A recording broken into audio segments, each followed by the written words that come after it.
C'était aussi un couple.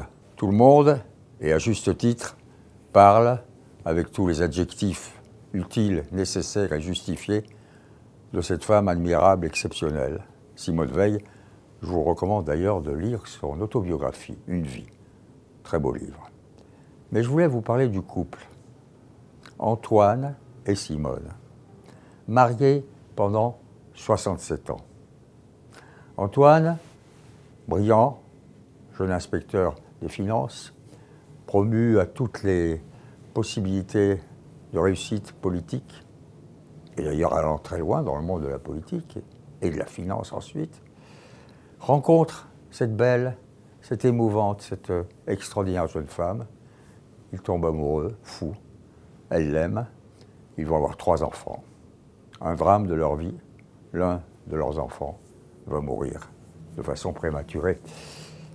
Ils vont former un couple extraordinaire en ce sens que Antoine, à un moment donné, lorsqu'à partir de 1974, sa femme Simone va prendre une dimension qui ne va cesser d'augmenter, Antoine aura l'immense intelligence, la grande modestie, la grande humilité d'un peu être en retrait.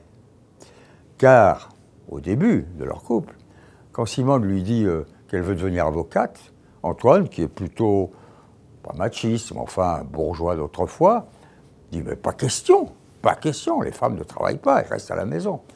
Et Simone dit avec toute la modestie et la sobriété qui la caractérise, « il a fallu que je me batte ».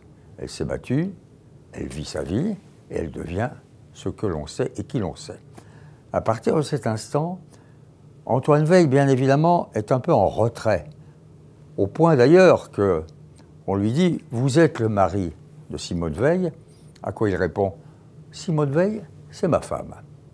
Car, il faut bien savoir, pour ceux qui l'ont connu, qui ont vécu aux côtés de ce couple, qui les ont vus dans des soirées, dans des dîners, dans des repas, dans toutes sortes de circonstances, et j'en ai fait partie, Antoine avait une importance considérable dans la vie de la grande Simone Veil.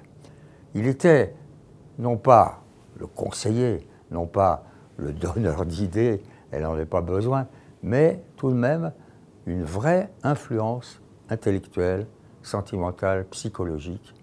Et ils ont formé ce qu'on appelle aujourd'hui un couple fusionnel, bien évidemment, mais un couple tout à fait extraordinaire. Au point qu'aussi, lorsqu'il était donc un peu en deuxième ligne, si j'ose dire, derrière cette figure, cette légende vivante, elle-même, se rendant compte qu'il était devenu un peu trop Monsieur Simone Veil, à plusieurs reprises a fait savoir que ça allait comme ça. Il méritait lui-même sa propre place. Il y a un dîner un jour à l'Élysée avec Giscard, sous Giscard, et on relègue Antoine Veil à une place un peu lointaine, et elle prend un coup de colère, elle dit « mais on va arrêter de le mettre dans les chiottes ». Elle dit ça devant Chirac, qui va tout de suite voir VGE, et lui dit Simone n'est pas contente. Et VGE corrige, bien évidemment, tout de suite. Et elle était aussi fière de lui qu'il était fier d'elle.